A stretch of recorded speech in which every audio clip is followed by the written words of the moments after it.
How a child could disappear and what could have possibly happened. In this case with baby Quentin, I see only three possibilities here.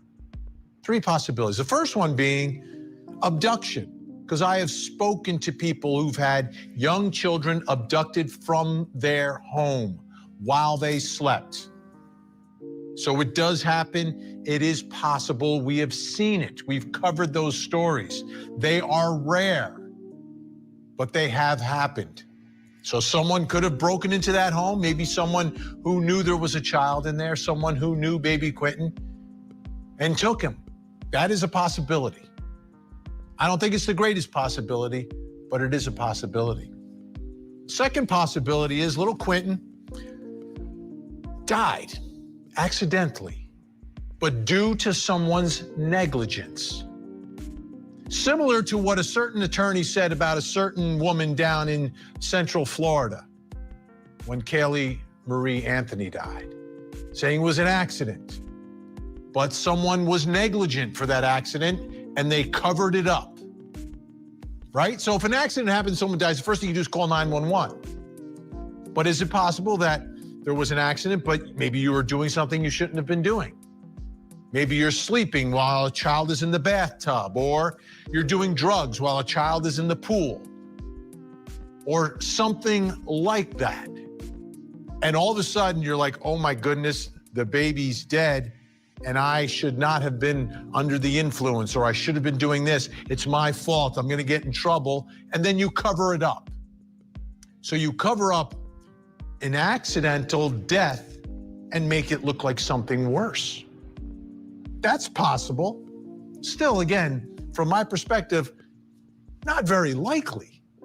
Because who, and this is a direct quote from the closing argument of the prosecutor in that other case, who takes an accident and covers it up and makes it look like a murder? You wouldn't do that. That's ridiculous, I think. But still, it is one of the possibilities of what happened to baby Quentin. And then the third is the absolute worst. I don't know why anyone would do it, but murder, just outright murder. Someone purposely took the life of this little guy. You murder a child like that, you're gonna do everything you can to not get caught.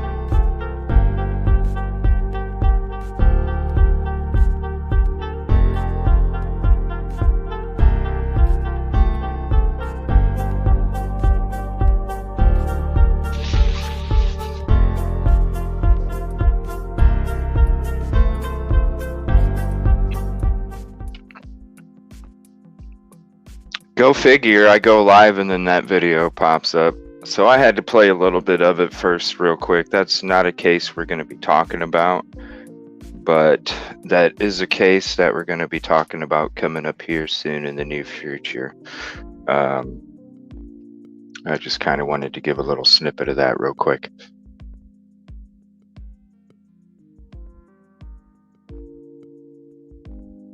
My mind was so wired up last night from all the chatting in the show, and I couldn't get to sleep last night. So when I came home from work today, I had no choice but to take a nap. So I didn't get to do a lot of the prep that I usually do. That's okay.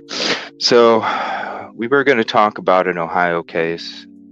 We were going to get into the Indianapolis area review, go over Ashley Bush's fiance's interview again, but I think we're going to save all that for the next show. I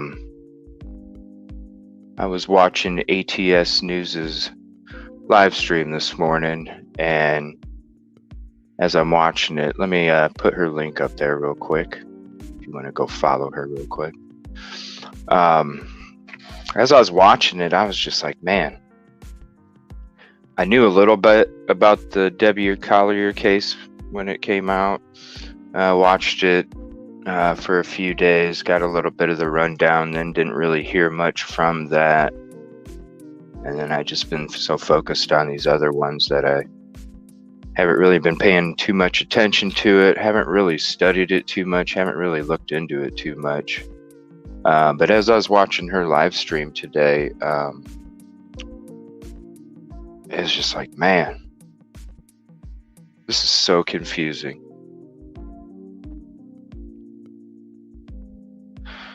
So if anybody has any information they would like to join the panel, you're more than welcome to. I'll open up the panel here shortly.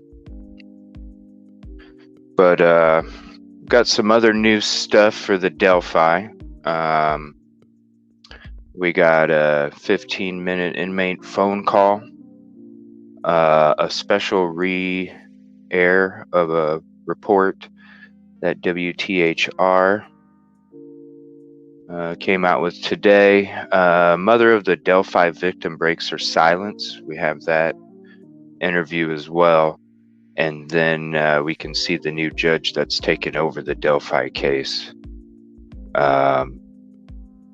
But it's pretty crazy. I was listening to that inmate phone call, and I guess one of the inmates was saying as soon as he came in, they made him clean and scrub down an observation room, which is meant for self-harm, people that are threatening self-harm. And I guess he's just been constantly being screamed at that he's not safe. He's gonna get what he deserves from inside the prison, and the prisoners are saying all he's doing is acting like he's asleep the whole time. Still no word that he has an attorney or not. They're saying no so far. It's got to be an interesting situation. But in my half-ass prep that I was doing because of my nap, I got some surveillance videos of Debbie Collier, a Sun interview, just a bunch of little snippets. These videos are probably like a month old. I was looking to see if there was any new stuff that I could find, and anything that isn't created from a content creator it's all a month old. So except for some court TV stuff. But I'm just going to be kind of going from this case from the beginning because I really don't understand it. So I'm going to try and I tried to look up a good timeline video of the timeline of everything, and I just couldn't find one that was from a local news. I like to try and use the local news clips as much as I could, but I couldn't find anything like that.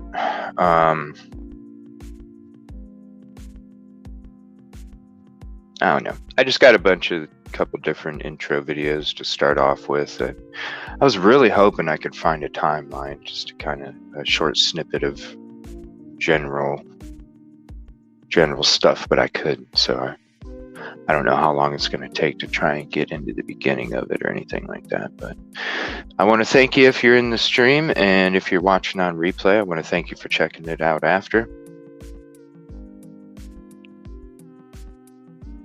All right.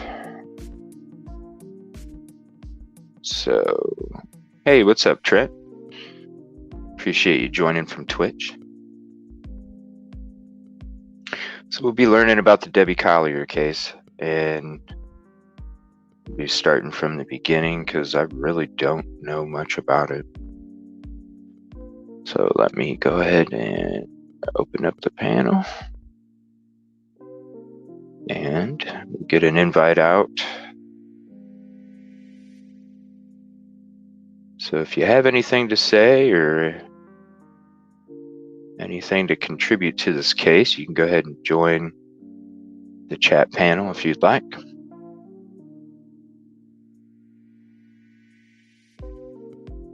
Okay, so we'll get into that Quentin Simon here in the near future. So I'm going to go ahead and bring up, let's see here.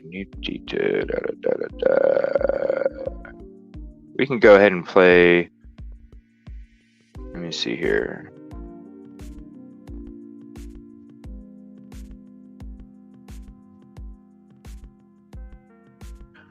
We'll go ahead and play some 911 calls first. All right.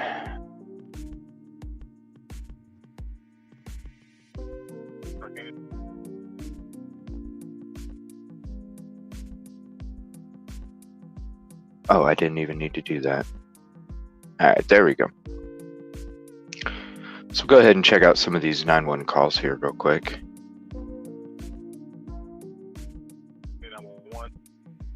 Yes, came home, my wife wasn't home, her driver's license still in there, the rental car's gone, and her daughter's here, and we were kind of worried about what's happening and where she's at. I was wondering if you could send somebody over here. Do you have any medical issue, let's say like Alzheimer's or something like that? No, she's 59 years old. No, she has no medical issues, nothing like that. And according to her daughter, who went up and her purse is still here with her driver's license. The only thing is the phone is gone, and she sent her daughter a text about 2 hours ago saying they won't let me go. Whatever that means, we don't know. And I've been gone all the places and stuff like that. And hold on, did he just say that her phone was gone? Her purse is still here with her driver's license. The only thing is the phone is gone. And okay, her phone. Her daughter a text about 2 hours ago saying they won't let me go. Whatever that means. Sorry, let me listen to that again. 59 years old. No, she has no medical issues, nothing like that. And according to her daughter, who went up and her purse is still here with her driver's license. Purse is the phone and her driver's license, but just her phone. Her daughter a text about 2 hours ago saying they won't let me go. Huh. Whatever that means, we don't know. And I've been gone all day parking cars for the football game. Well, I appreciate you hopping in, Trent. Thank you, buddy. My stepdaughter. Stepdaughter, that they won't let her go. Yeah, she got a text message saying that. And it come from her number, right? Appreciate it, buddy. What's your name, sir? Steve Collier. Spell your last name for me? Collier. And your wife's name? Deborah. Have a good night, buddy. We call it Debbie, but it's Deborrah. Same last name? Collier, yes. How old is she? 59? 59. She just turned 59. You just returned just home, turned. Right? Pardon me? You just returned home, right? Yes, I just returned home. I was parking cars until about 4:30, and when I came back, the van that she had rented because the car was in the shop was gone. I figured she was shopping for food. Okay. So in her car is there? Pardon me? Her van's not here. Okay. But her driver's license and what else is there? Right. Yeah, her driver's license is here. So she just brought her What phone. else did you leave? With a purse or anything else? Yeah, she left her purse, and her credit cards are here. The purse, the credit cards, her license are at When home. was the last time she was seen? Well, I left at 9 o'clock. She was still sleeping. So, last night. I mean, she went to bed last night, and I was there, and the van was here. So is your stepdaughter there though? I mean, did she see her today? Pardon me? Did your stepdaughter see her today? Wait a minute. You say a stepdaughter. Did she see her or? Say that again. I'm trying to control a dog. Okay, your stepdaughter. Did she see her? No, recently? Nobody has seen her. I was probably last person to see her last night. What time? Is that 9 o'clock last night? Yeah, about 9 o'clock we went to bed. What time was the message sent to your stepdaughter? What time? About 2 hours ago?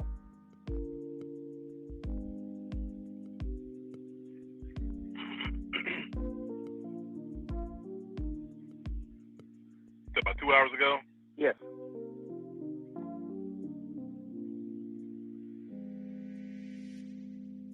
And it specifically said they won't let me go. Yeah, that's what the message said.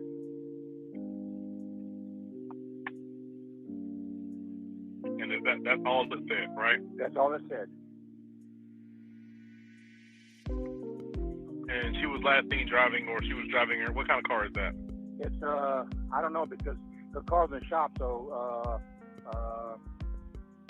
the rental place on The van that she was driving, is that what she be in, or you don't know? no, I don't know. It's Enterprise. She went a call from Enterprise. It's a Pacifica or something. That's the car you saw this morning, though, right? Yeah, the black van. Yeah. It's a black Pacifica, Yes, I'm pretty sure it's Pacifica. and that's a rental car. Yes, from Enterprise. Okay, that's a rental.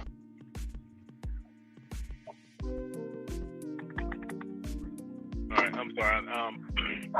What's her birthday? Deborah. D-E-B-B-I-E or given name. Yes, yes, for the birthday. R-A-H. Her birthday?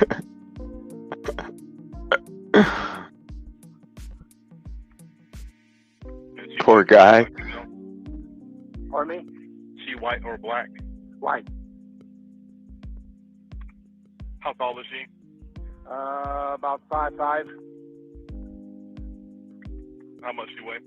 about 150, 145, somewhere around there. What color hair? Blondish.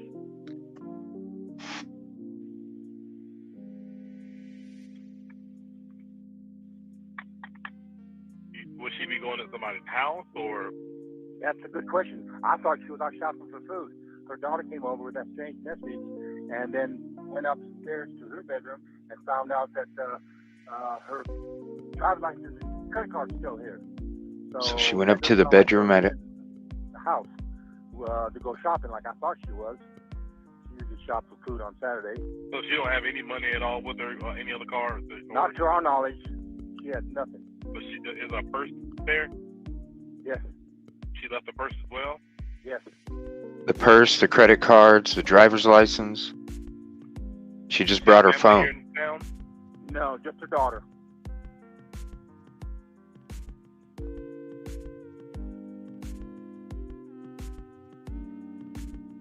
Have you tried to call the hospitals and jails to be sure? No, I didn't think of calling the hospital. Okay. Go ahead. Like I said, I got them on the way out there to you. Okay, okay. Go ahead and call both hospitals after Okay. and St. Mary's and check with the jail as well to make sure. And we'll have somebody come out there and talk to you. Okay. Athens Clark County Police. Hi, can I speak with Colonel Johnson? So this is another call. Okay. He just called me.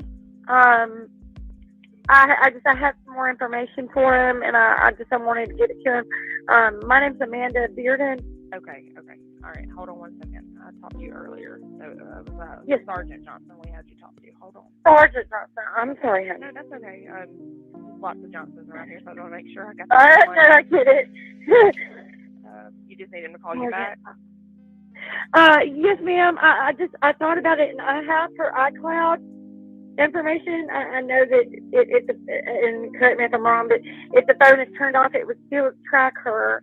But I do have her I got her Apple ID and what I thought was her password, but the password isn't working. I don't know if y'all have technology or whatever, but I do have. I don't know. I just. She asked what? Huh? I mean, What? you know. All right, hold on What? one second. Okay. He said he'd call me back. Okay, thank you. And then I think there's one more 911 call after this.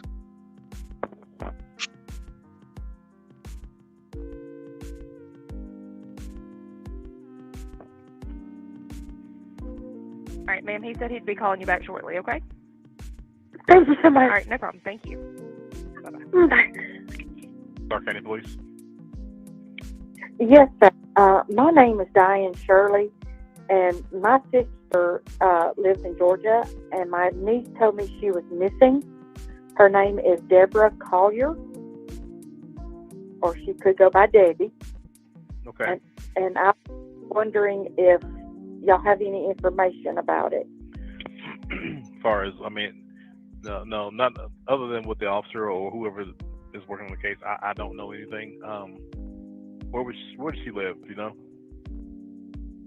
All I know is, I'm sorry, I don't know What's her her last address. Collier, Okay. Collier. Yeah, I mean, I wouldn't have any information. When there's something, they will contact the family. Whenever they, like I said, whenever they have something for that. Okay. All right. We're just not getting information, so I'm just. Yeah, I'm sorry about that. I am really worried about my sister. Okay. And you know, do you have any information where she might go, or you have anything to add? Well, to it, from my niece, she said that she was in an accident about a month ago, and she was, on the road. She was following this truck, and this truck lost a paint can, and the paint can hit my sister's car, and the paint went everywhere. And the driver was trying to convince my sister not to tell the cops that he was driving because he was out on parole, and there was, a stipulation to his parole that he couldn't drive. I got you. I'm sorry. I was going to ask, do you think that was told to anybody else? Well, do you think that was told to the officer, that concern? That's standing from my niece. Okay. Yeah, I don't know if the officer knows that, but I can have him call you if you want to pass it along with him, anything to help, Yes, I would really appreciate that. Yeah, that's no because problem. I'm in Alabama. I'm sorry, go ahead. I'm in Alabama, and I really do. She won't, she's not communicating very well with us, and I really would like to know what's going on. I got you. Yeah, since you may have insight on that, I'll have the sergeant give you a call. Is that okay? Yes. Well, that's crazy. So she left her purse, her debit cards, her driver's license at home, and all she brought was her phone, but she drove 75 minutes away. That's weird. Hello, Kid Kitty. How are you? Good. How are you? I'm good. Just trying to figure out this case. It's very confusing. It says here on the internet that she was seen at a Family Dollar store in Clayton at 2:55 p.m. on the 10th, the day before they found her. But why would she be there if she didn't have her purse? I don't know.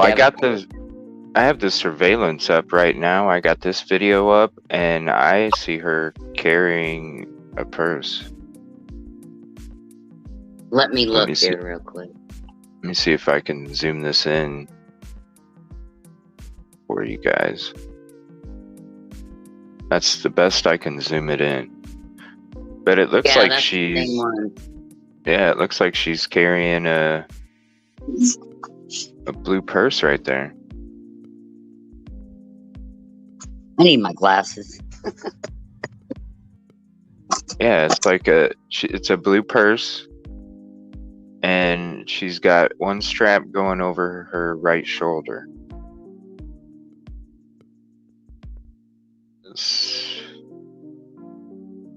So that's weird. But her husband and the daughter obviously know that her purse is there, because it didn't sound like, well, the husband anyway, it didn't sound like he was being dishonest. But that's weird. No. There's a purse here. I mean, I have 2 or 3 purses, but I always have my ID and all that with me in whatever purse I'm using. Do you carry a purse in your vehicle? Like an extra purse in your vehicle? No? Okay. Yeah, that's weird. Let's see what else they got here. She's walking in.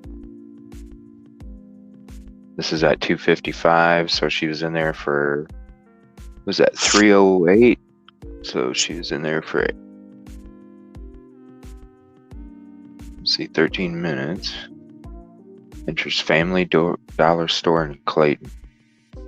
Yep. She doesn't look spazzed out. She looks pretty calm and collective. Yeah. Now she's went to reach in her purse. Now she's, hold on 1 second. Let me rewind this a little bit. She reached in the purse or the bag, but then she goes to reach in it and quickly doesn't even put her hand all the way through, readjust her shirt.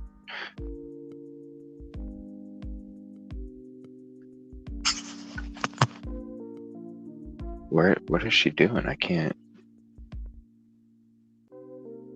So she has a card in her right hand, so she didn't get it out of her purse. She got it, please.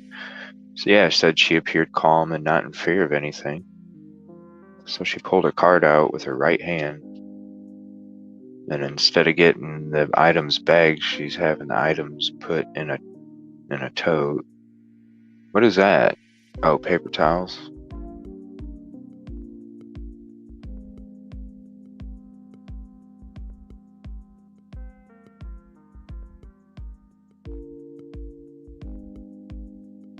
Or are they just waiting for the credit card to go through? That cashier's slamming on something. Yeah. Digging in that bag, just gnawing. I didn't know you could do that. I thought you had to wait for a break or something. So somebody else comes up. So is there like a time stamp on this? So she remains in her vehicle in the store parking lot for 10 minutes. Where's it at?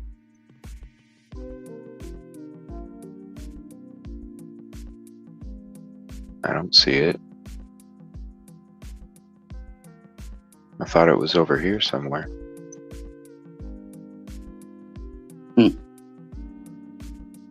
Maybe is she this is a black Pacifica. But I thought she was parked right here or the something. Pacifica's right there by the white car, the Pacifica. This? Yeah. That's a Chrysler Pacifica. Oh, okay. I thought it was over here somewhere. Mm-mm.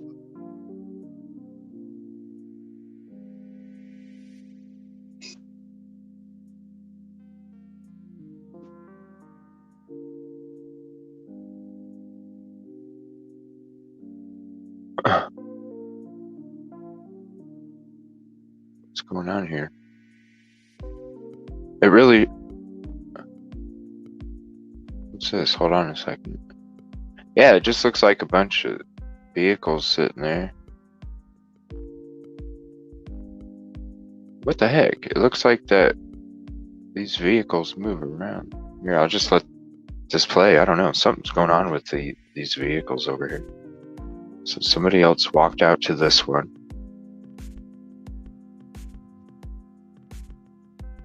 So he's going to that one.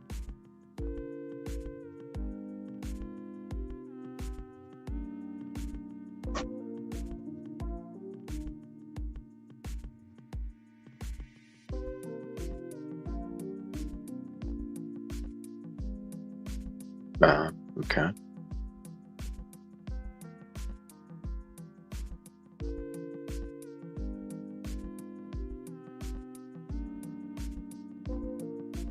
Well, what the heck?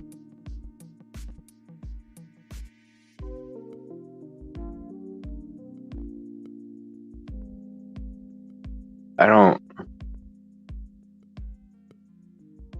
That vehicle don't leave the whole time in this video, so I don't think that one's it. No? Because if you can see the little thumbnail, it's still sitting there in the thumbnail.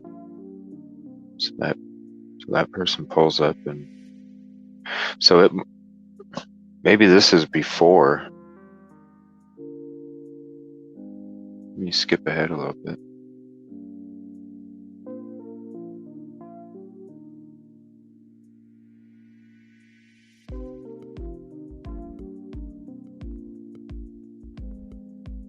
What's that vehicle? I think that's it.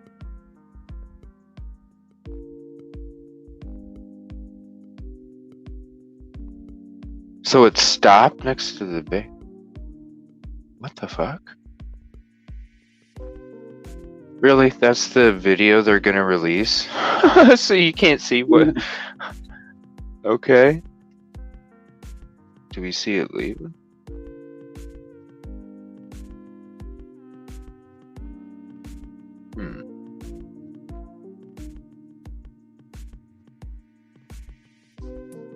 Okay, that person, is the door to Family Dollar over where that vehicle just pulled on the side where you can't see it? Yeah, I think the Family Dollar's right there, but who is this person walking right here? Where'd they come It looks from? like they're walking where the From that person van? just parked it. Yeah. Yeah, because that vehicle pulled up right here, stopped, and then pulled up over here. Where he's walking.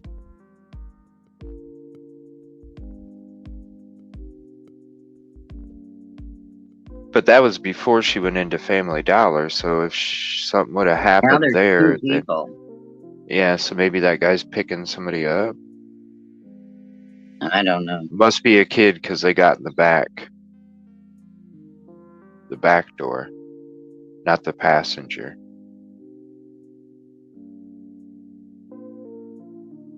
And that was before she went into the Family Dollar, and we seen the surveillance of her coming into the Family Dollar. So yeah, nothing went on there.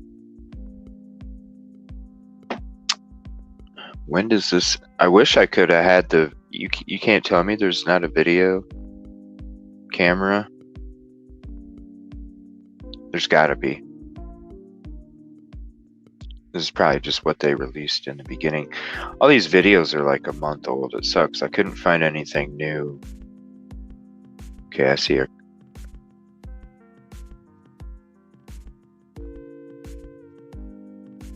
Okay, that's not anything. That's like a truck.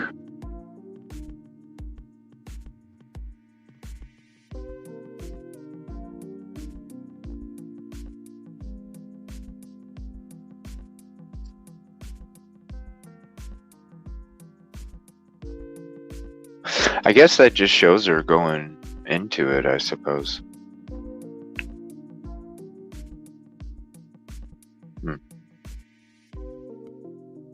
Okay, this is... Now right before, I guess she shut her phone off because her daughter was wanting them to ping it or something, but they couldn't because the phone was shut off.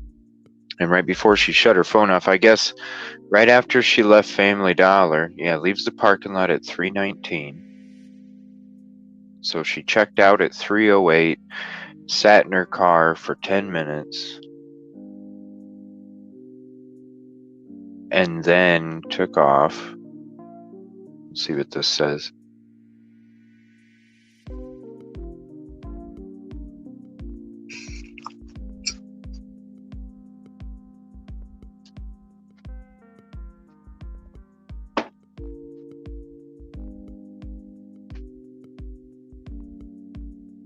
Is it going to say anything else? No?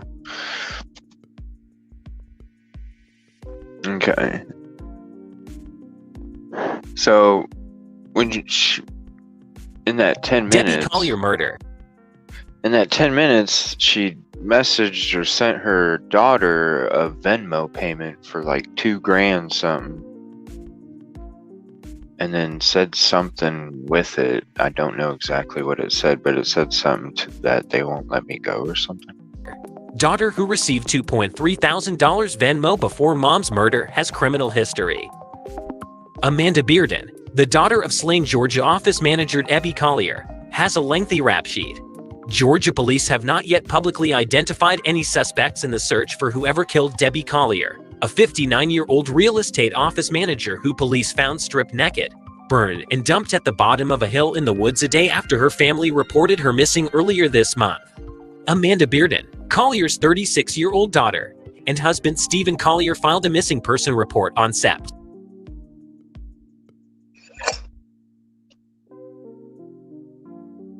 She's a real estate office manager.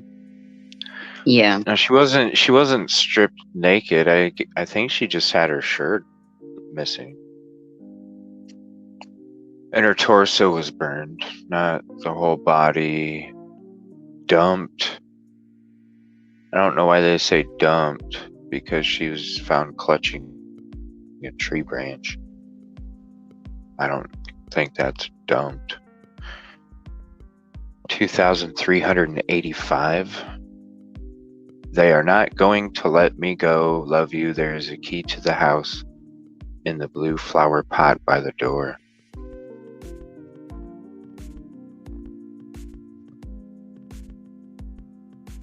Ten after the daughter said she received a Venmo payment of $2,385 and a cryptic message reading, "They are not going to let me go. Love you. There is a key to the house in the blue flower pot by the door." The next day, investigators off a rural highway where her rented Chrysler Pacifica, who Fox News Digital has learned her rented Chrysler Pacifica had been abandoned. Bearden, who Fox News Digital has learned is well known to her hometown police department, has a rap sheet going back more than a decade for numerous domestic violence calls involving different men with whom she has been romantically involved, according to reports obtained by Fox News Digital. In 2008, prosecutors dismissed an obstruction charge related to a domestic call. So she's a repeat domestic offender, huh? Yeah. And then there was 6 something about months? drug-related charges. Yeah. Prosecutors dismissed an obstruction charge related to a domestic call to her apartment. 6-month pretrial intervention program. A female was being beat up by a male. The injury was a few days old and said no new injuries on her arms, neck, or face.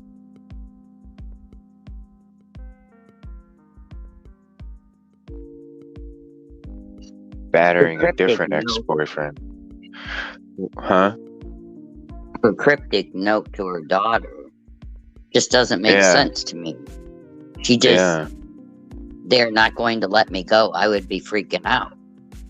Not, love you, and it took. Love you. There's a key in the house, to the house. And then I heard that she waited like 3 hours to call the police. Right. Yeah, they're not going to let me go. That sounds like her mom was texting her like she knew what she was talking about. Otherwise, don't you think she would be specific about who they were? Mm-hmm. Like, if you don't know Charlie and you don't know I'm with Charlie, well then how do you know who he is?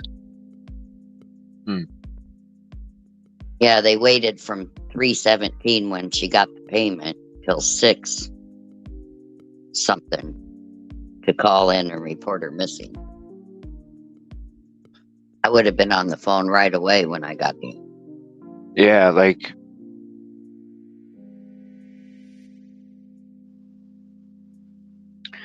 Ashley Bush's fiance should have been calling the cops, right? And criminal trespassing. In the domestic violence case, the victim told responding officers she attacked him after a dispute about him working third shift and them not having much time together.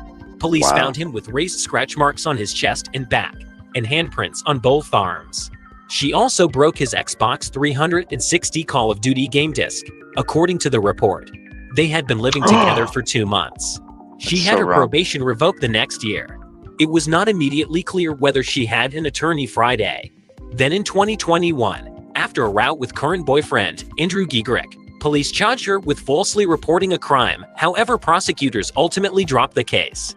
They went after Giegerick on charges that included battery and property damage, and he pleaded guilty. The responding officer initially wrote down a burglary charge, but after allegedly catching Bearden in a lie, said there was no longer evidence to support it.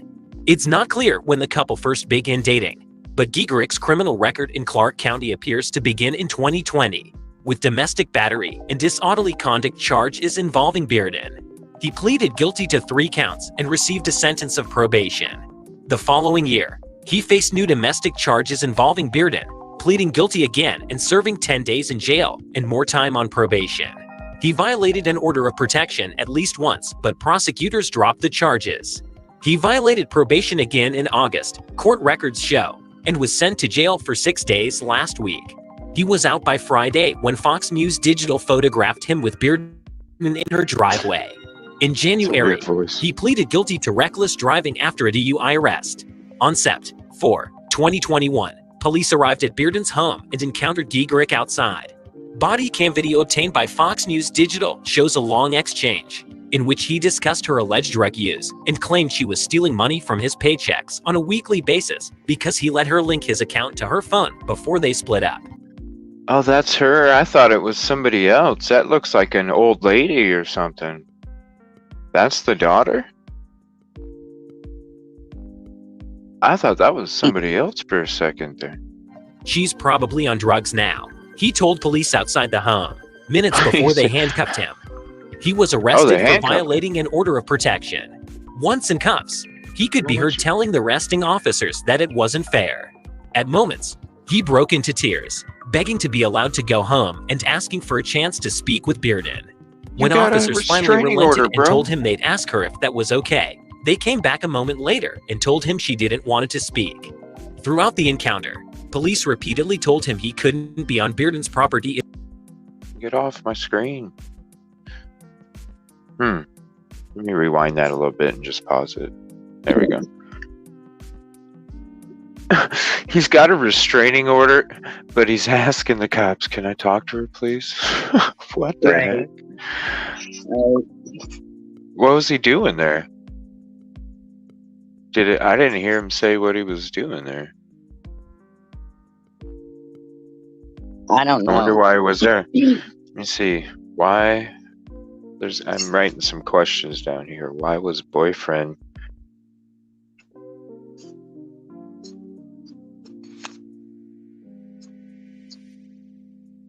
He got arrested. Wonder why he was there. He could have been going back to hurt her again or something. I don't know. Try and get his money back from her. Oh, yeah. She did owe him some money or something, right? He stole from him. Wasn't fair. Oh, yeah, because I was more focused on, like, what the heck? This chick, who is this? So, in which he discussed her alleged drug abuse and claimed she was stealing money from his paychecks on a weekly basis because he let her link his account to her phone before they split up. So why wouldn't you just go to your bank and be like, "Hey, I need a different password," or "I need to..." She probably wasn't thinking. That don't make sense. You just go to your bank. All right. You know, claim the charges are fraud.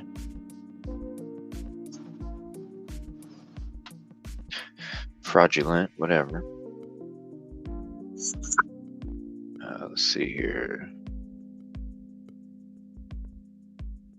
Got a little court TV. I think it'll let me play it.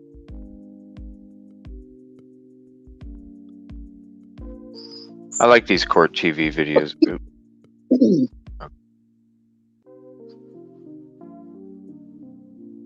to suggest Mr. Brooks could never. What the heck? Well, that jury verdict didn't take long. The dead. Will you let me watch it? At this time, there is no evidence to suggest or support that this incident was related to a kidnapping or that this was a suicide. So what was it? From the beginning, not a kidnapping, not suicide. Then 9 days later, September 30th, we got this update from the sheriff.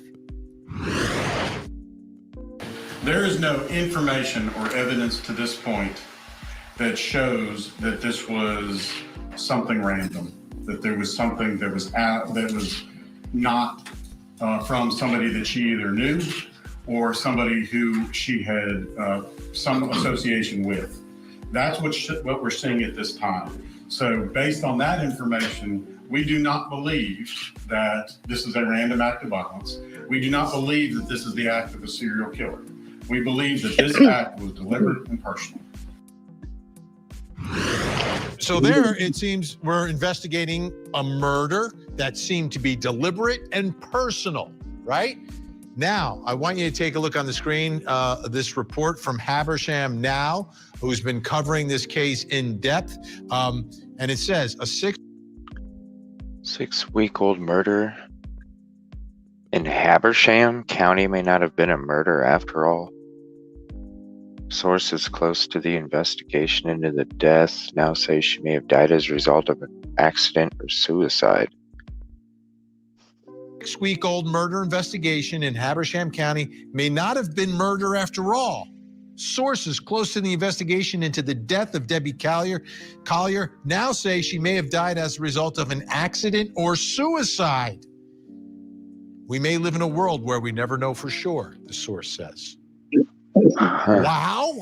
Like, I was not expecting that tonight. Let's bring in our guest, try to make some sense of this.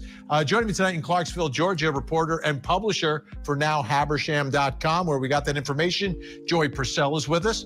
In Jacksonville, Alabama, professor of forensics at Jacksonville State University, former senior investigator for the Fulton County Medical Examiner's Office, and the host of the Body Bags podcast, Joseph Scott Morgan with us. And in Los Angeles, California, retired FBI Special Agent Bobby Chacon. Great to see everyone. Joy, let me start with you. This, I was not expecting this. I don't know if anyone was. So this now, we don't even know if we're looking at a murder at this point. Is that what you're hearing? That is what I'm hearing, Vinny.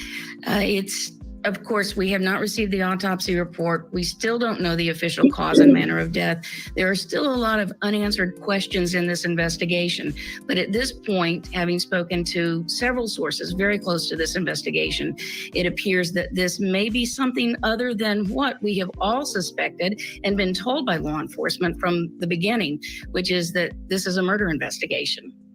All right, Joseph Scott Morgan, you've been at way too many death scenes, right? But I want you to take a look at this. This is from the Habersham County Sheriff's Office. Let's remind everyone about the scene here of Debbie's death. Habersham County Sheriff's Office K-9 unit responded to the scene and initiated a search. The search resulted in locating a red tote bag, partially burnt blue tarp, and eventually the victim's partially nude and burnt body grasping a small tree down a ravine. The victim was deceased. Joseph Scott Morgan, remembering that, and now understanding that this investigation is taking an unexpected turn, how do we make sense of this? What's going on? Well, the problem is that we still are absent an autopsy report and a tox report at this time. And Vinny, it's not like this was done in a vacuum. They were both done, both of these tests, well, the examination and the testing are both done by the GBI. It's literally one section is across the building complex from the other.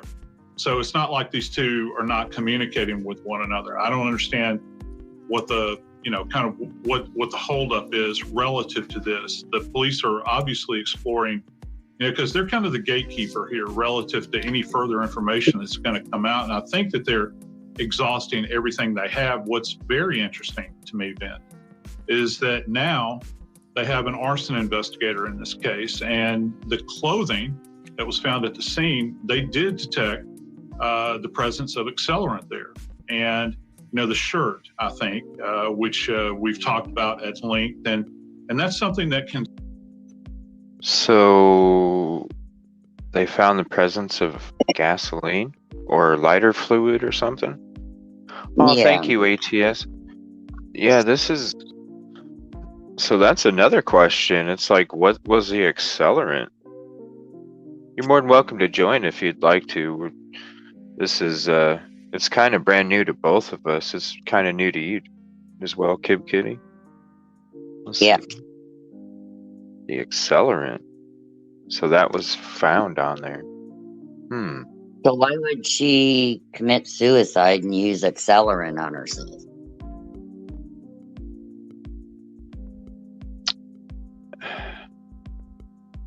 It's just weird. It's so confusing. I just don't understand this.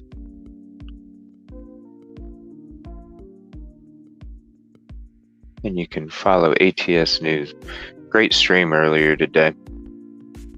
It just has me wondering so much about this. I tried looking up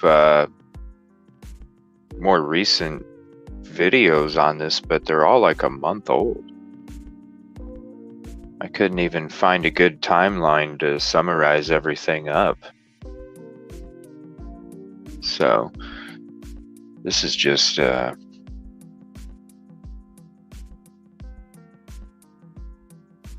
like, why was her boyfriend this is just crazy. Specifically be kind of sussed out in all of this. And one of the things we're going to be looking for when that autopsy report comes out, two things. First off, we're going to hear about her lungs. Is this something, did she inhalate anything? And generally with fire-related deaths, you'll have soot in the airway and down into the lungs. And secondly, they're going to run a test called a carboxyhemoglobin level. And essentially what they're looking for is carbon monoxide in her system. And that is kind of a derivative of a fire burning, and you're inhalating that along with the debris. So that's going to be real critical as well. And those tests are easily done. It should be turned around pretty quickly. I mean, we've already got the arson results back. So I'm just. What kind of test was that? Because they've had to have done that by now. Okay. Let me go back for a second here. Some kind of carbon test? It's kind of a derivative of a fire burning, and you're inhalating that along with the debris. So that's going to be real critical as well. And those tests are easily done. It should be turned around pretty quickly. I mean, we've already got the arson results back. Secondly, they're going to run a test called a carboxyhemoglobin level. And essentially what they're looking for is a carboxyn hemoglobin test. Hemoglobin? Yeah. What? Called a carboxyhemoglobin level. And essentially what they're looking for is carbon monoxide in her system. And that is kind of hemoglobin. A derivative of a fire burning, and you're inhalating that along with the debris. So that's going to be real critical as well. And those tests are easily done. It should be turned around pretty quickly. I mean, we've already got the arson results back. So we're just kind of sitting back and waiting right now, man. Bobby Chacon, you've got the video of her 15 minutes away.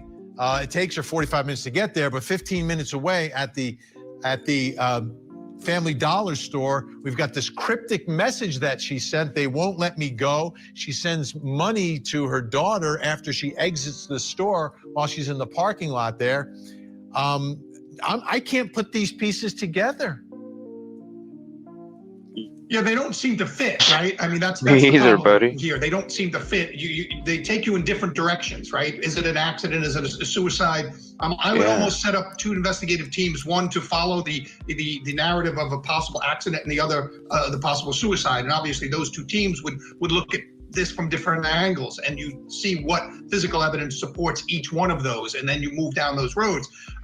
There's also reporting that initially there was not a gas can, but then they went back and they found remnants of a gas can under where that burned car was. So, it's highly unusual for a woman to commit suicide by burning themselves, by setting themselves on fire. When you see the statistics on suicide, that is one of the fewest ever that take place. Setting themselves on fire, anybody, but especially among women, it's not a common way to do it. So you factor all of those things in. It looks like she might have, the fire started in the car and then she was able to get out of the car. You know, when people are on fire, they tend to run, which unfortunately doesn't help. You know, we always say the drop and roll to put out the fires. You're running, you're actually feeding the fire. So if she was running towards that ravine and grabbed it as she was burning, you know, we don't know, but you know, I would set up 2 different investigative teams to look at both of.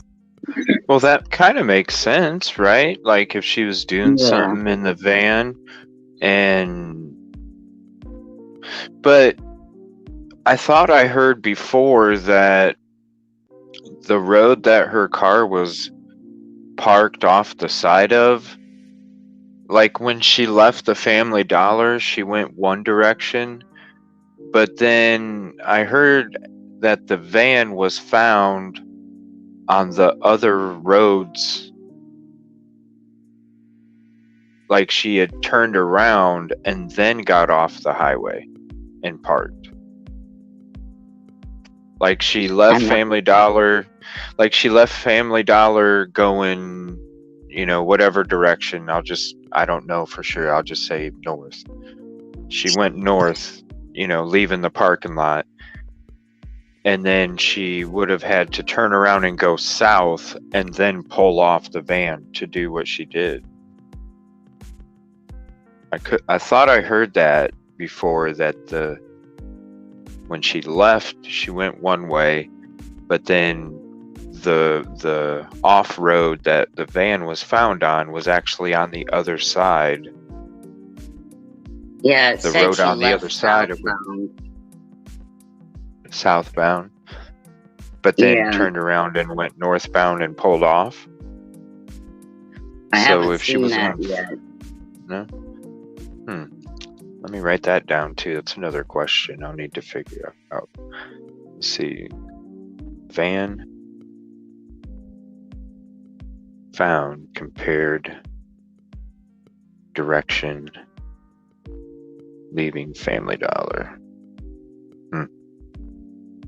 I thought I heard that, but I could be wrong.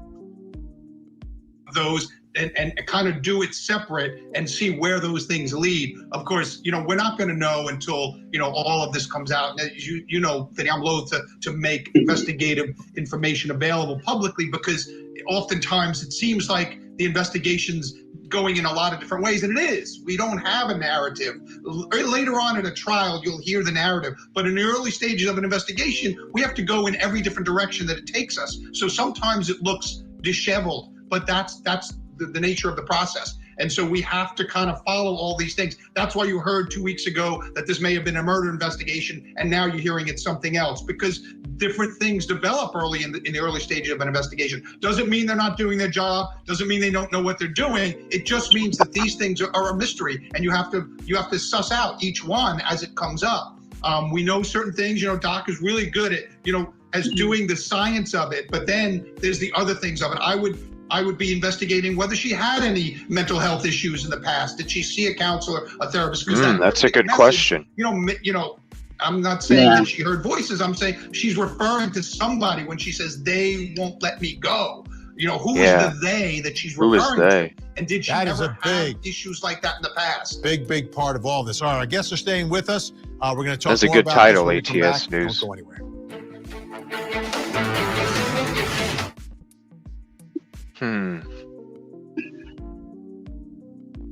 What are you thinking so far, Kitty? Like, what do you? I'm baffled right now. You just confused as I am? Yeah.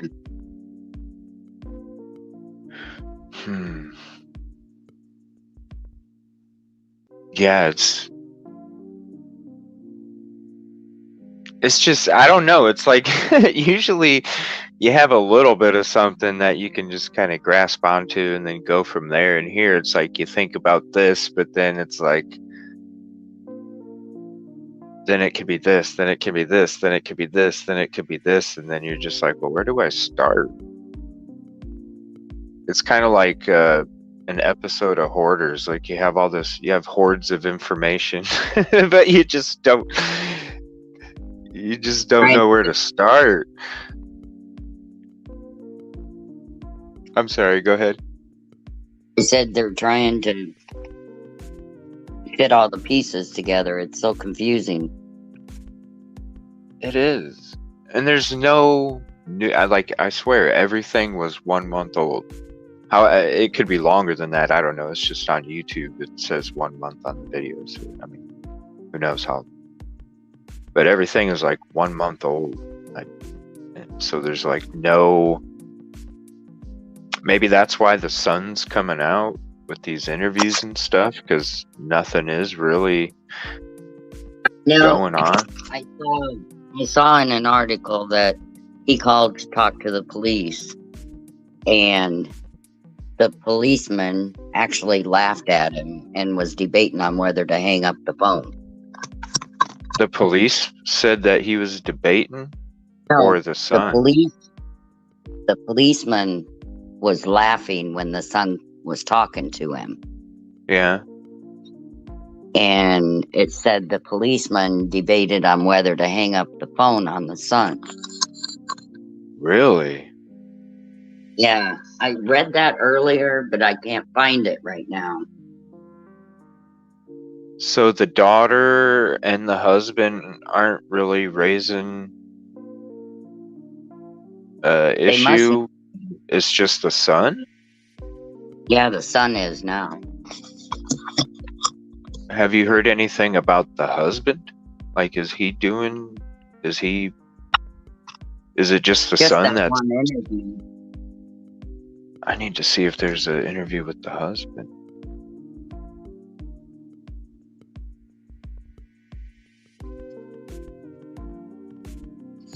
Here, I was thinking, this is so wide open.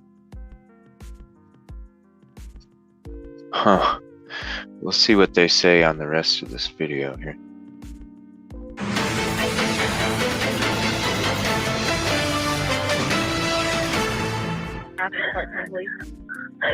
Hi, my name's Amanda Bearden, and I filed a missing persons report on my mother last night, yesterday, and I was just wondering if maybe I could speak with the detective that's been assigned to her case. Do you have any further information? I sure do. I mean, do you want the case number? I mean, I have the case number so I can look it up that way.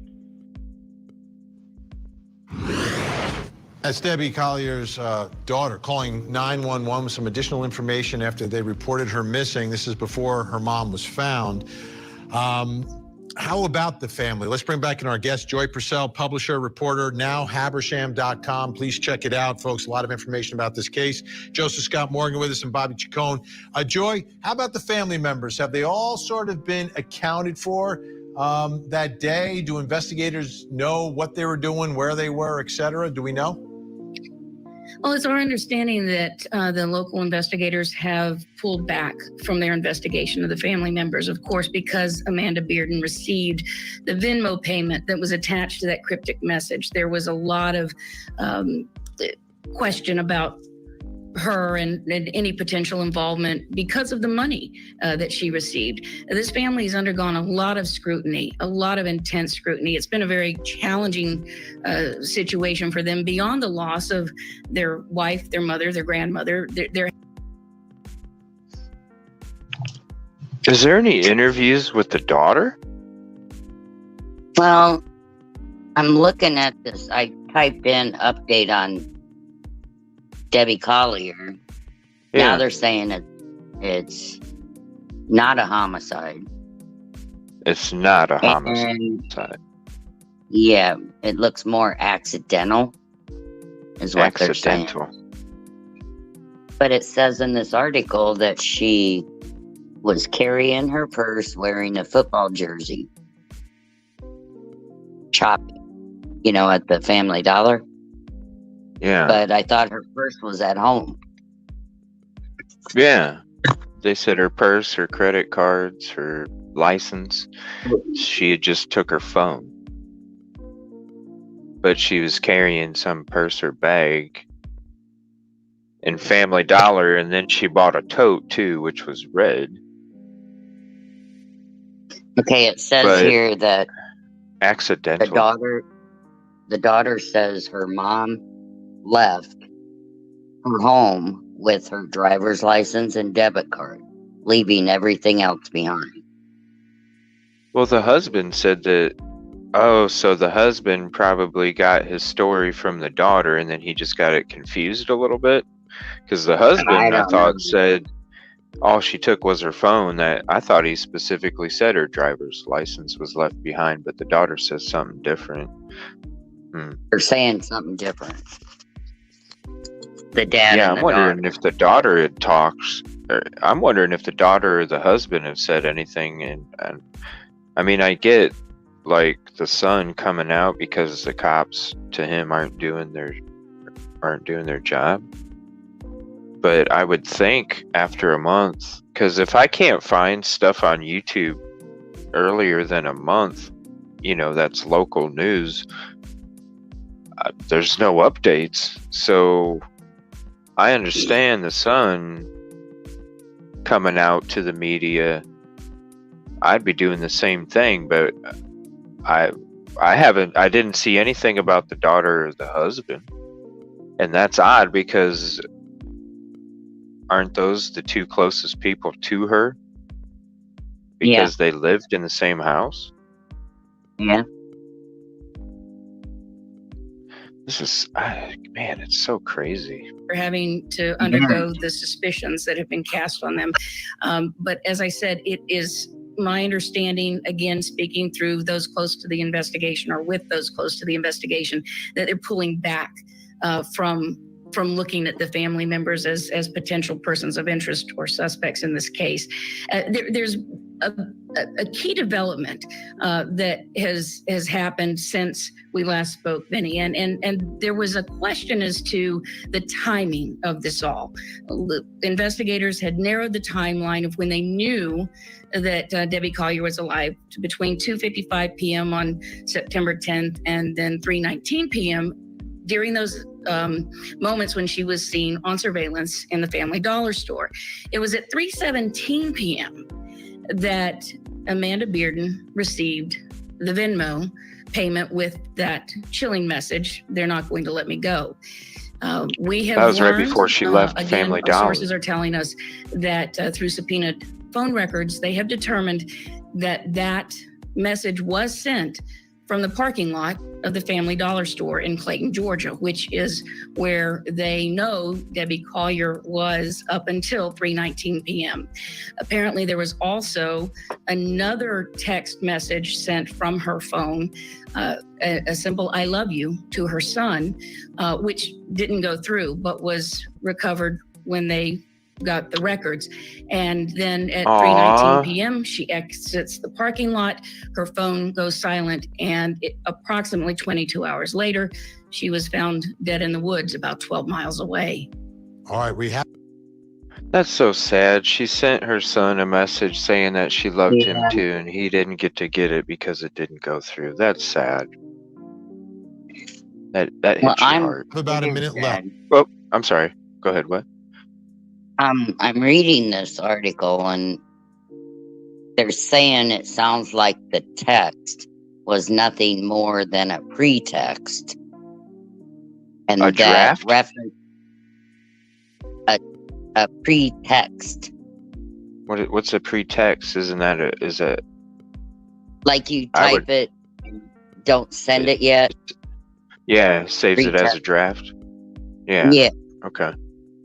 And then referencing the key, about the key being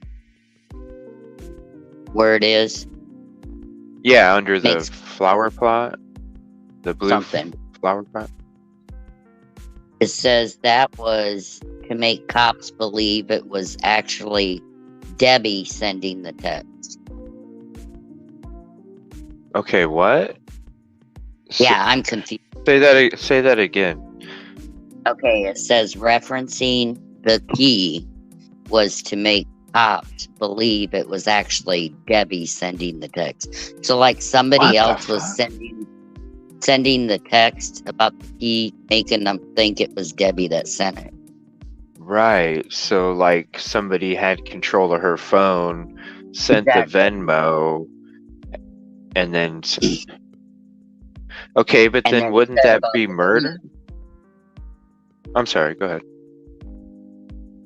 I didn't know you. No, you're fine. I'm just so confused on this.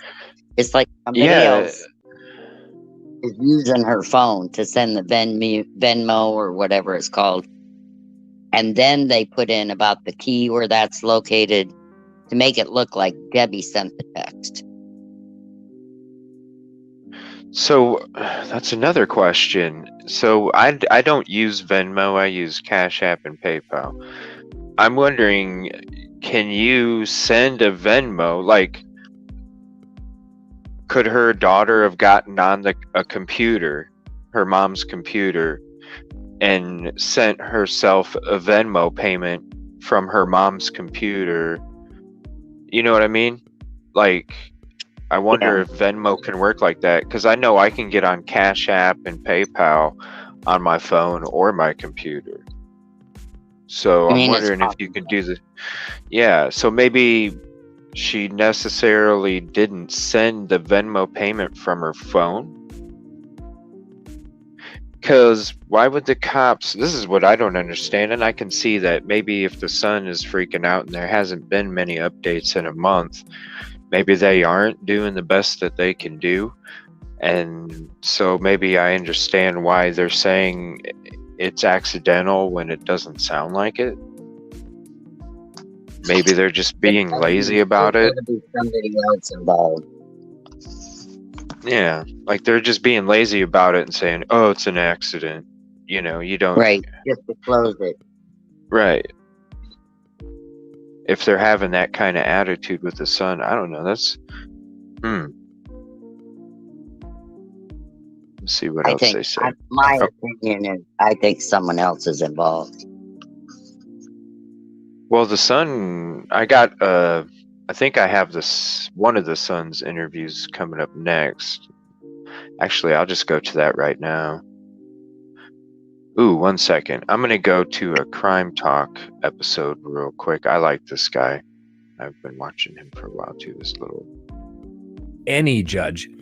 And by the time, we got not that far into the whole trial, say that. And sometimes that's what makes people forgive. Next on the docket, Georgia investigators are determining whether Debbie Collier may have taken her own life or maybe even died by an accident. Well, law enforcement services reportedly told a news outlet that no evidence has been found to link those closest to Debbie Collier to her death. Collier was found deceased last month, around an hour and a half away from her Athens, Georgia home, and she was near a secluded ravine, clutching to a small tree branch and charred on her abdomen area. Evidence at the scene suggests her death could have been accidental or a suicide, although investigators previously stated there was no indication that Collier took her own life. In a statement, quote, "At this time, there was no evidence to suggest or support that this incident was related to a kidnapping," according to the Habersham County Police. Like I said. All right.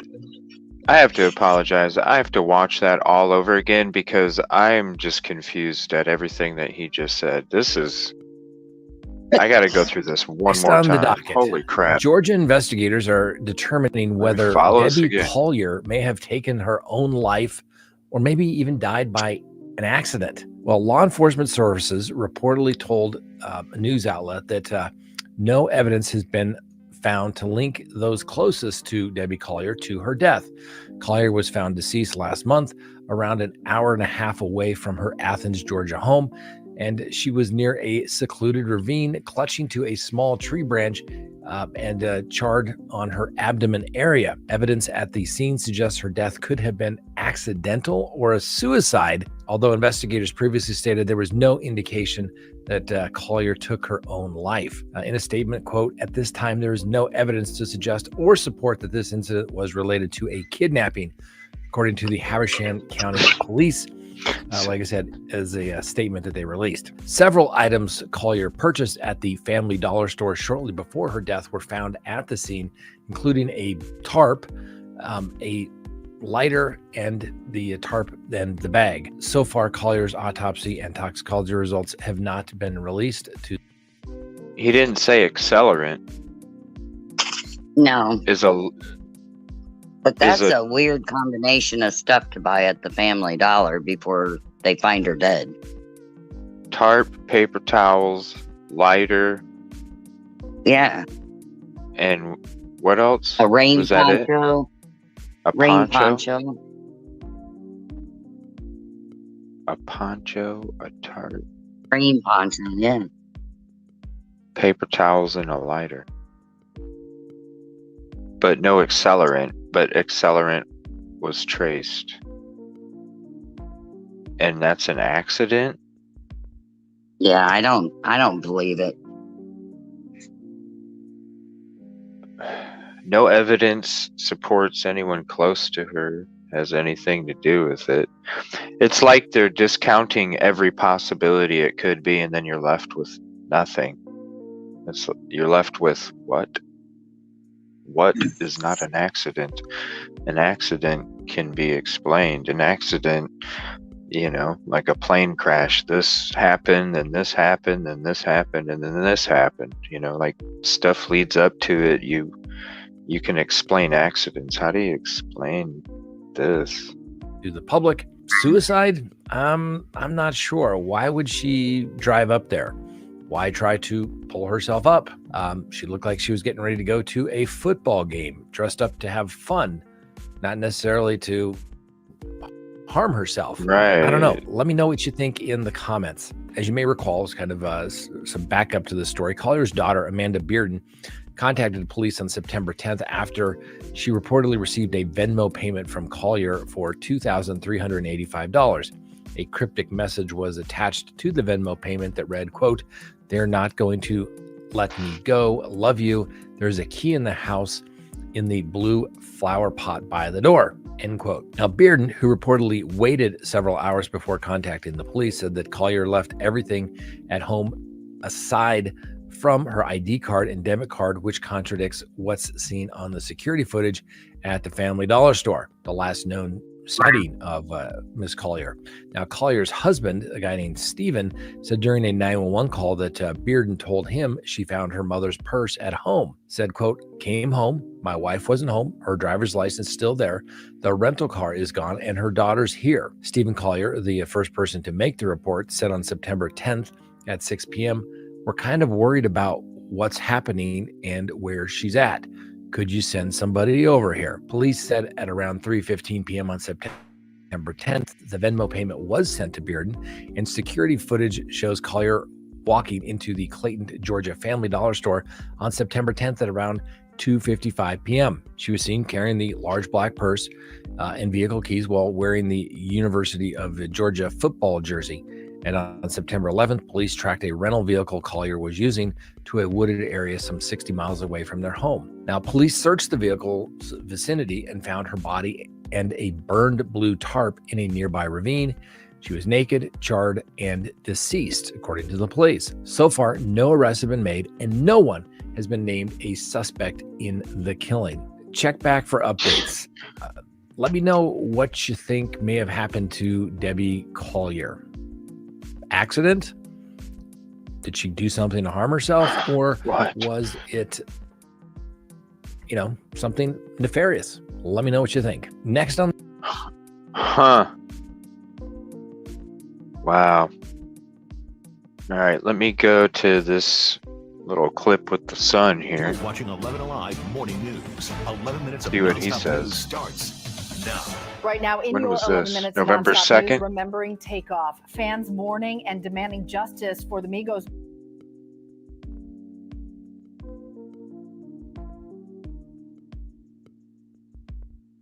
There we go.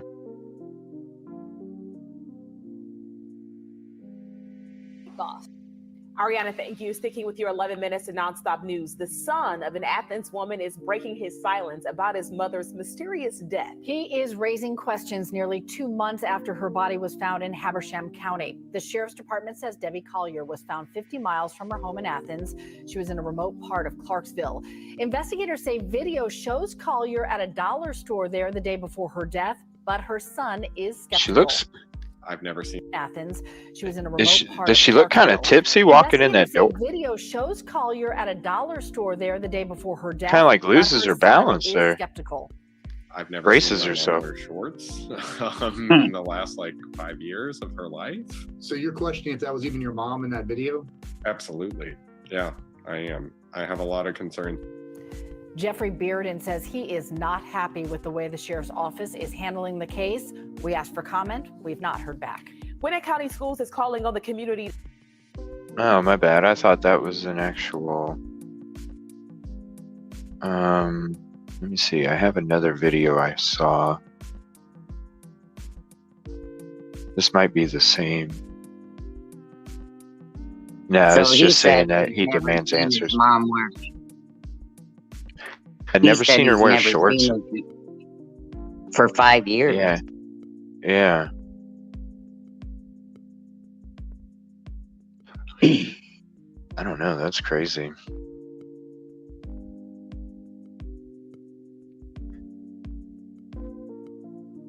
I'm trying to see if there's anything more on this, and they cannot see something.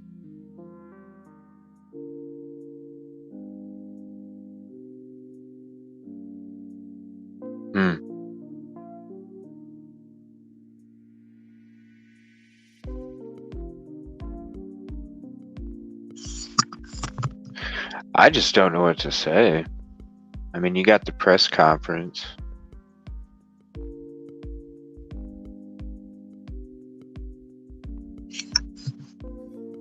Good morning. On behalf of Sheriff Joey Terrell, I want to welcome you. To begin with, I'd like to give you a brief synopsis of where we are to date on the investigation. The results of the autopsy are still pending.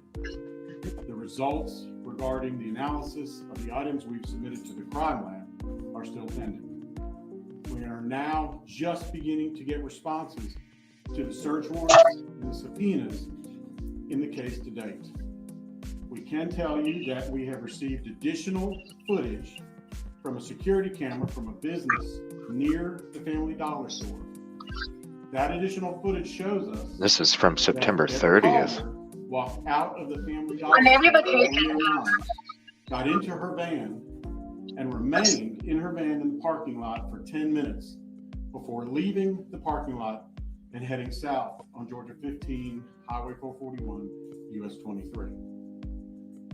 This tells us that the time frame is actually narrowed a little further for this case to begin at 3:19 p.m. on Saturday, September 10th, and ending at 12:44 Sunday, September 11th, the time of the discovery.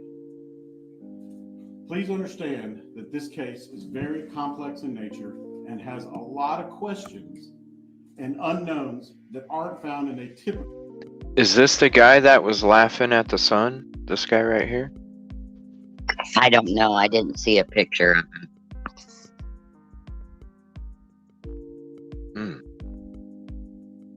Death investigation. It is going to take significantly more time.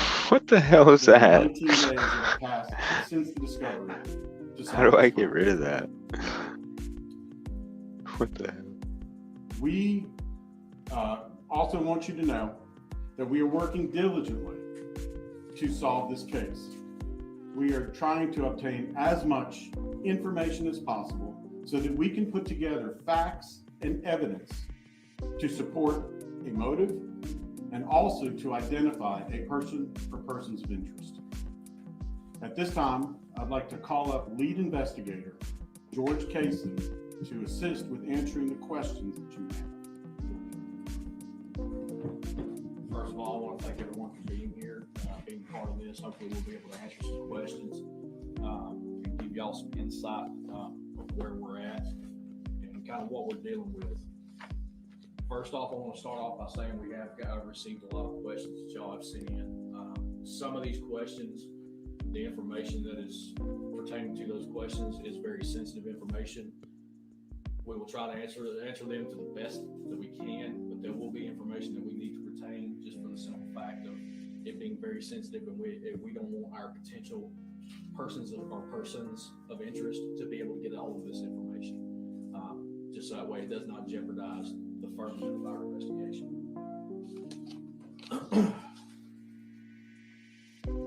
Is there any way to turn that up? I can hardly hear it. I'm going to kind of go through a list of them and try to give answers as best as possible to you. One of the first questions that was asked is, can you confirm? No, that's as high as I can turn it up. I try and put the caption on there just in case, but yeah, it's hard for me to hear too. I'm not sure how much information we could probably watch it on our own at some point and just kind of take some notes out. It is really hard to hear. I'm just reading the caption. Yeah, it is hard to hear. Yes, we are in possession of that cell phone. We do have it in evidence, and it was located at the crime scene. So they do have the cell phone. The question that was asked was, what was Collier's cause of death? As Colonel Kogod mentioned, we are still waiting for the full report from the medical examiner's office. Once that comes in, we will absolutely update everyone on those findings. What records and data have we analyzed?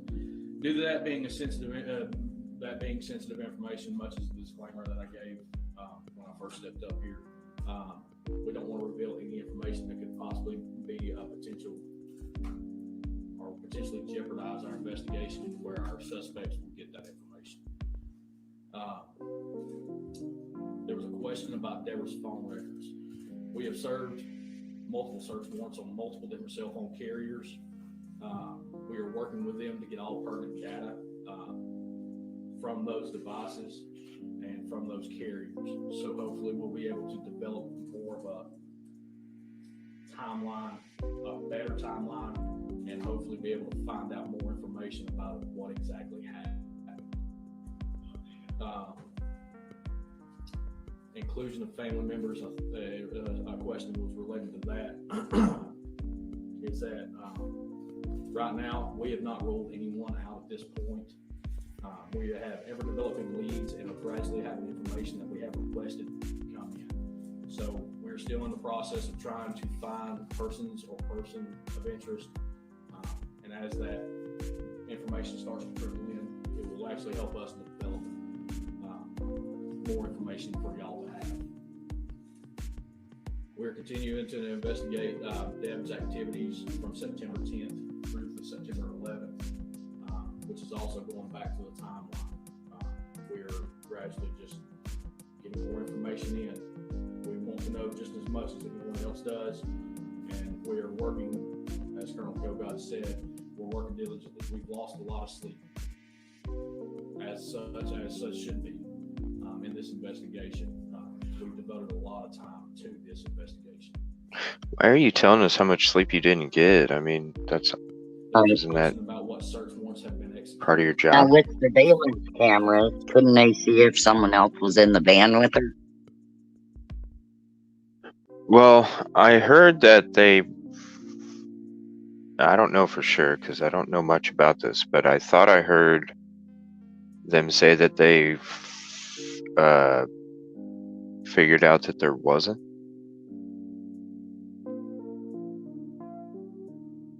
Because I guess there's different, like it was one of these other clips, you could actually see the van pulling up into the parking spot, as you know, whereas in the one that we were watching earlier, you couldn't even, as soon as it was pulling up, you could see it pull up next to that one van, but then you didn't see it pull up into the parking lot. So I thought I did hear that they got some other kind of surveillance that was able to determine that there wasn't anybody with her, but I don't know. it could be Our just department was hearsay. already able to connect our processes, It could have been just something I heard a month ago and heard wrong or whatever, but yeah, I don't know. There's a lot of stuff to try and understand. I have like 15 questions written down already. Yeah. And I don't know how much we're really going to learn from this press conference if we don't know this much right now. And this was September 30th. I don't know if they're really going to have anything that's going to be even. But we can keep listening just to see if something sticks out. I wonder which one of these. I wonder who the guy is that is laughing at the sun. I didn't pay attention to if he mentioned a name or anything. Yeah. Not sure. I don't remember him mentioning a name in what I read of the cop, you know. I didn't. Yeah. Just what the son was saying. That the cop was laughing. Yeah. Is it the chief or something? That it might have been that guy in the beginning. That might be the chief. I have a question. Yeah. Okay, remember when we saw that surveillance outside Family Dollar? Yeah. And we saw the white van leave? Yeah, the guy walked out and then he walked with somebody else. It must have been a child because they got in the back seat, not the passenger. Yeah, well, I'm watching a surveillance video of the van leaving. It shows her van, and it points out the van and her walking out, coming out of the van to go in the store. Man, this is blurry. But it shows her van is there, and she's going into the store when that van leaves. Yeah, because so she didn't as go soon into as... Oh, she didn't go into there right away? Store, not right away.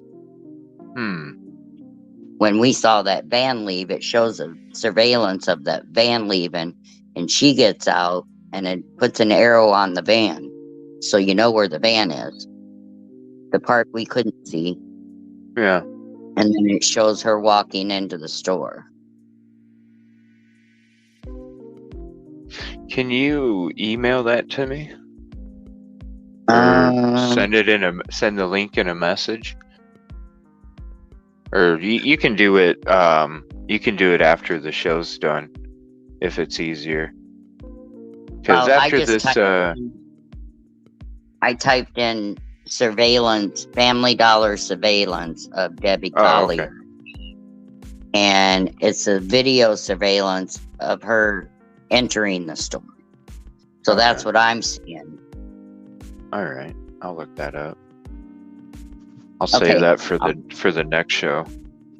Because there's a lot more to get into, and that's crazy. I'm gonna finish up this press conference, see if anything sticks out to me, and then I'll go ahead and end it for the evening. That information out just for the simple fact that it may jeopardize. So hard to hear. Out to possible potential persons of interest, and we don't want to basically show our hand before we have facts. This guy seems nervous. As Colonel Kogod said, he's not a very good speaker. That were kind of obtained as far as Deborah's timeline. We have obtained additional footage from the parking lot, as he described, where she is in her 2022 Chrysler Pacifica van in the parking lot of Family Dollar, which is obviously joined by other businesses. We've obtained additional footage and found that she stayed in that parking lot an additional 10 minutes. From that 10 minutes at 3:19 p.m., she leaves the parking lot and begins to head southbound on Georgia 15, which is the main highway, the 4-lane highway that connects Raven County to Habersham. She starts traveling southbound towards Tallulah Falls, which is just inside Habersham County. We are still in the process of trying to obtain videos from other locations and other businesses along that route, and we encourage any business along that route that might have cameras, please reach out to us. Look through your video cameras and reach out to us. That way we can have a meeting with you and see if we can kind of even narrow down our timeline even more. As far as the timeline, the last time we know that she was alive was at 3:19. Because we see her in that vehicle leaving the parking lot, heading southbound on Georgia 15. There was a question about our thoughts of this being a homicide. We have not changed our thoughts about this being a homicide. We're still treating this as a murder investigation. And this is from September 30th, obviously. Yeah, I have that same interview on my laptop. Trying to solve this case. I just pulled it up. To Miss Collier and her family. A lot of the questions we got are kind of repeat. So if I do repeat some of these answers, I do apologize, but I'm trying to go through and trying to hit every question that was given to us. We're, again, going back to the cell phone providers, the search warrants we've done. We're working with multiple different cell phone providers to obtain necessary information. All we know right now, as far as the Venmo message, is that yes, it was sent to Amanda. There was a question in there as far as, do we know where the money is now? No, we don't. For the simple fact that we are still obtaining information when it was sent, where it was sent, what device it was sent from. We're still trying to obtain that information right now. Yes, sir. Question back, going back to what you were saying about the death and why you're confident that this is a homicide. Was there any signs of trauma to the body that clearly indicated? This will be an interesting answer. The only thing we know as of right now is the burns of the body. We're still waiting for the absolute full report from the medical examiner's office. But nonetheless, because of the burns, we're still treating this like a murder. We're trying to investigate it as such, and we won't deter from that just because we're going to treat it like that investigation to get all thorough information. And in the statement, it says that this was, you're clear that this was a random act of violence. Generally speaking, if I say something is a random act of violence. Let me stop you right there. Where did that statement come from? It was not okay. My apologies. Okay, what meaning that it was not a? Could you be more specific? I don't want to put words in your mouth. What does that mean? Does that mean someone knew someone? No, what that means at this point is there is no information. There is no information or evidence to this point that shows that this was something random, that there was something that was out, that was not from somebody that she either knew or somebody who she had some association with. That's what we're seeing at this time. So based on that information, we do not believe that this is a random act of violence. We do not believe that this is the act of a serial killer. We believe that this act was deliberate and personal. Okay. I saw you. Yes, sir. Michael Ruiz from Fox News Digital. I'm just curious if Debbie's purse was recovered at the scene. Yes, it was. We do have that in evidence, and it was recovered from the crime scene. Is that another purse than the one that was said to be left at her home? That we're not aware of. We're still working on that, but we do know for a fact the video. It doesn't make sense. Her being in the Family Dollar, that purse was found at the crime scene and is in evidence. None of this does. One other question there is there anyone in that area that she is acquainted with? Is there a reason she would go up there dressed in her bulldog? Yeah, what was she doing all the way up there? We're still trying to work with that. Again, like I said, as far as some of the search warrants and some of the follow-ups that we're doing, we're trying to take that information to see if she has any connections. If anyone, and that's one thing too, I'm glad you asked that. If anyone does have any kind of contact, we encourage the public as well. If anyone had contact with Deborah Collier during that time frame, as far as from September 9th all the way through September 11th, specifically around the time frame of 3/19 to Sunday when the body was found, if anyone had any contact or might have seen or talked to her, please, we encourage you to come forward and speak with us. Investigator Payson, Troy Persona, Yes, Haversham. You mentioned that she headed south on Highway 115. Georgia 15, sorry. After Yes. leaving the Family Dollar store. Did the school zone cameras in Tallulah Falls School pick up Yes. her departure? Absolutely. And actually, I'm glad you asked that. I do have something that we're going to make readily available for y'all when we're done with this press conference. We do have in our possession, this is an actual photograph from the Tallulah Falls school cameras. She was seen traveling northbound on Georgia 15, just north of our crime scene there, which is just south of Victory Home Lane. This is a picture of her traveling northbound on Georgia 15, traveling through these cameras at 2:17 p.m. on Saturday. Once we're done with this, I will actually tape it up here on the wall, so that way anyone and everyone can come up here and get a better picture of it, because I understand it's hard to see from here. So once we're done, you can come up and get a better picture. Did you see her coming back southbound? We have not. We have been in coordination with Chief Elrod from the Tallulah Falls Police Department. She has. So she did turn around and head south. Looking through cameras, and that being one of the most heavily trafficked roads in Northeast Georgia, especially for travel towards the North Carolina mountains, there's probably in the upwards of 150 to 160,000 cars that come through there. So they are still looking through to see if we can find her coming back south. I have a question about the van while we're on the topic. So according to the original report sent out, the van was seen by a Tallulah Falls officer sitting there on the side of the road around 5 o'clock Saturday. And of course, when you all got there, the van was there on Sunday. Is it y'all's impression that the van was there that entire time from 5 o'clock until? Well, obviously, from our timeline, we know it wasn't there the entire time. It was not there. So you home. 5 p.m. Saturday. 5 p.m. Saturday to 11ish, 12ish when you guys got there Sunday. Did it ever leave that location? Now that we're not aware of. When you said the 5 o'clock thing, I didn't know if you were talking about Friday. But as far as the timeline, the only times we can establish as far as that van is there is that we're still getting trickling information. I think there was another question in here if there was any tips from the community that have helped us out. Yes, because it has helped us narrow down timelines. We're still following up to see if we can actually get confirmation of this van being there at certain times. But as of right now, from what we know,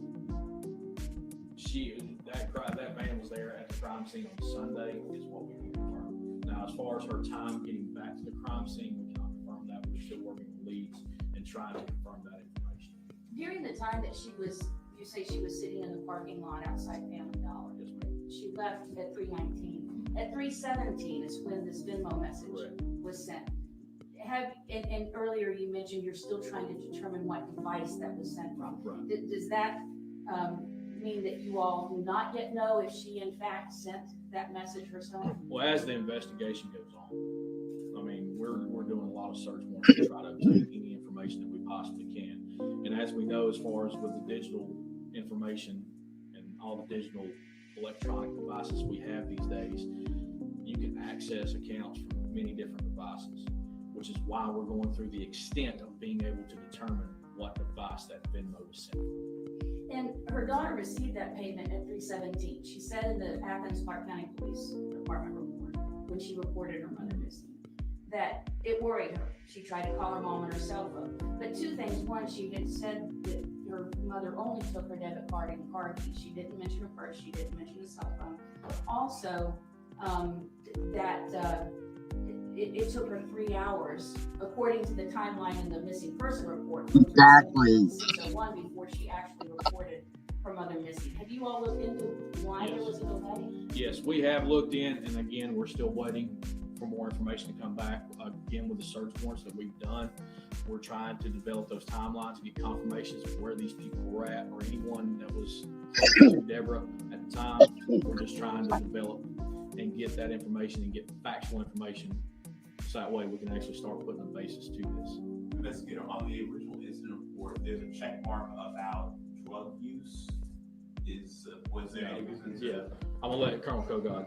I can answer that. So patrol deputies, when they respond to scenes like this and they don't know exactly what they have, they normally mark whatever may be applicable.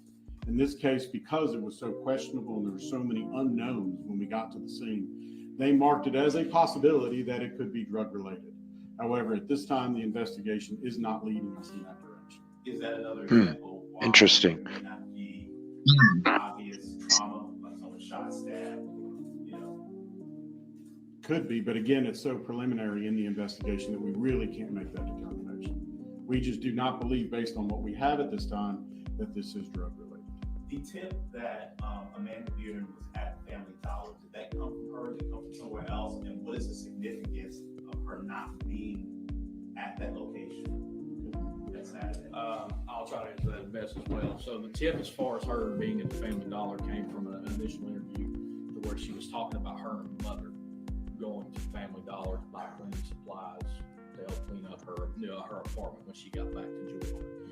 As far as I didn't hear that.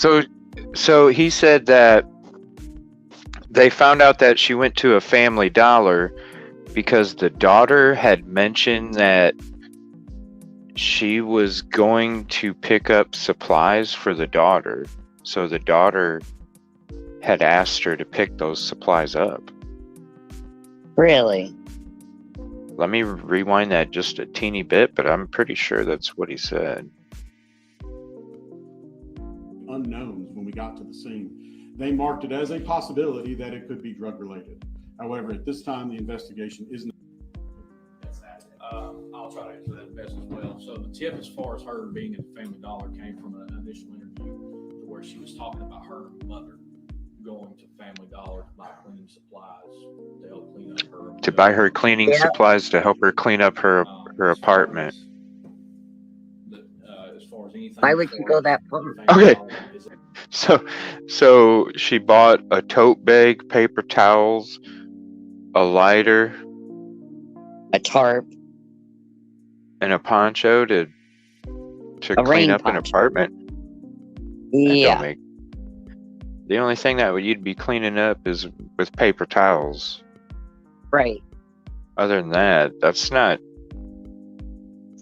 what. I don't think that actually came from her. Right? No, it come from a. Yeah, come on. This is Investigator Garrison. He's also one of my team leads. So I pulled the video footage from the store and talked with everybody from the store.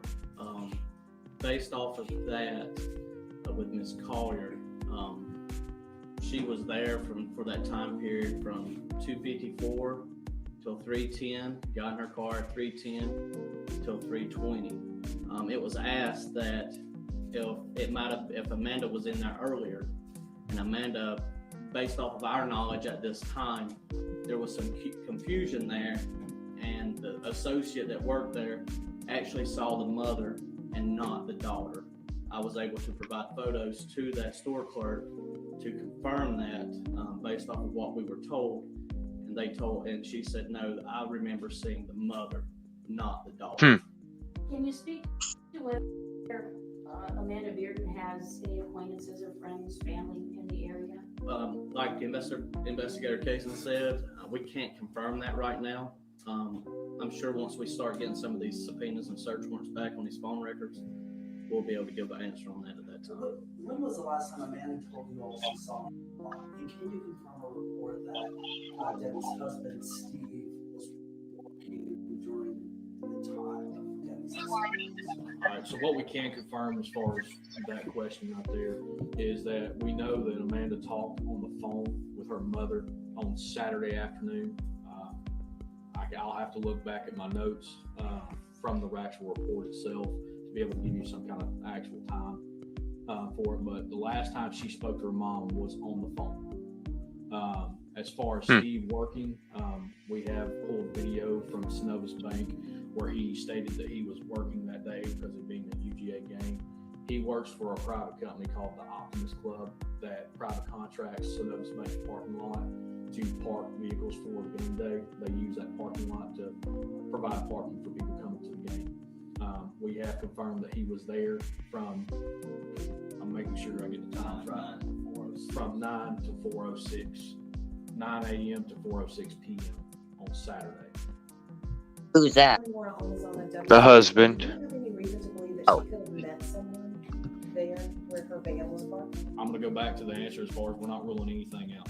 We're still trying to develop leads. We're still following up on tips and information. We're still awaiting information back from search warrants and subpoenas that we have sent off. Once that, and for phone records as well, once that information comes back and we have time to actually analyze and go through the details, then we'll have a better answer for that. Investigator case, and I know you said that the state medical examiner's autopsy report has not yet been completed, but in the report that you all released last week, you stated that Ms. Collier's body was found down a ravine and she was grasping a small tree in her hand. What does that indicate? I mean, that's a lot of different indications. I'll let kind of talk about that. At this point, we're not sure what it indicates. Could she have been alive? Very possible that she could have been alive at the time she went down the ravine. But again, the autopsy will help us to narrow down time of death, help us to narrow down toxicology reports, help us to narrow down other things related to the body itself that we don't know at this time. So would that indicate, if she were alive, that she survived being burned? Very possible. Again, very preliminary in nature. Colonel, Yes. as far as the crime scene itself, is that private property? Is it public right of way? Is it U.S. Forest Service, National Forest land, or? I believe it's U.S. National Forest land. Really quickly, here's Dr. Living Alive. In reference to the crime scene, it was mentioned that the purse that she had at the store was found there. Were any other items recovered? Have any poncho she bought? So all the items that were purchased as far as from the Family Dollar that we can tell right now, again, we're still going through the investigation, but we can confirm that the majority of those items were found on the crime scene. You mentioned a minute ago that Amanda had just moved back to Georgia. Where was she and when did she move back? So this is what we can confirm. She lived in Maryland with her brother. She lived in I think the same apartment complex, correct? With her brother up in Maryland. City, I can't tell you what the city is because I don't have my notes and stuff in front of me, but I do know it's Maryland. She moved down here on the 8th, which would have been Thursday, September 8th, when she moved down here to Georgia. So she only lived there for 3 days. At some point on Thursday. You're clear it's not a kidnapping, despite the fact that you know the memo is that something that has made things particularly murky, because that note seems to give the impression something is going on. I'll tell you straight up, right here, as far as this investigation goes, it seems like once we get on track with something, like a curveball comes in out of nowhere. That's why we're staying diligent and trying to stay on top. A lot of things, curveballs. Following up with leads. Because we want to make sure on my laptop that they're doing a search warrant on the daughter. Former. Pushing forward. Did Amanda give any theory as to what was going on, why she gave that kind of message, especially? Can you do me a favor and mute that video that you're watching? That message was probably.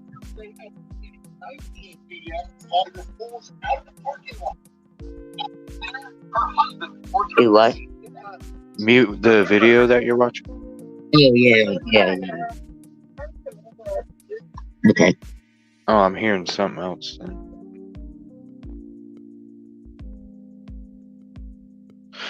Well, I think that's it for the conference. I don't know what happened with that, but it's kind of interesting stuff. The daughter lived there for 3 days. Yeah. Her body was found on the 3rd day of her daughter being there, so that's interesting. The daughter and the son moved there, and then all of a sudden, 2 days later, something happens. So So why does Debbie have to text her tell her where the key is? I don't know. This is crazy. Why would Debbie drive that far and go into the woods? For what? Yeah. Just to do something to herself? I don't know. It's so much more to dive into. But we'll do that another night. At least I got the background of it and got a bunch of questions to look up and information to figure out. I need to look up, see if I can find some pictures, stuff like that, maybe on Google or something. Do that next time, search some Google images, see what I can find, and kind of figure out some more stuff. Again, ATS News has some great videos on this subject. If you want to follow her, amazing channel. And I'm going to go ahead and end this. There's just so much more to get into, and I don't have enough time tonight. But for the next one, have a good night. Thank you for joining. All right, you're welcome. Have a good night. You too. Thank you. You guys have a good night as well. Peace and positive evening.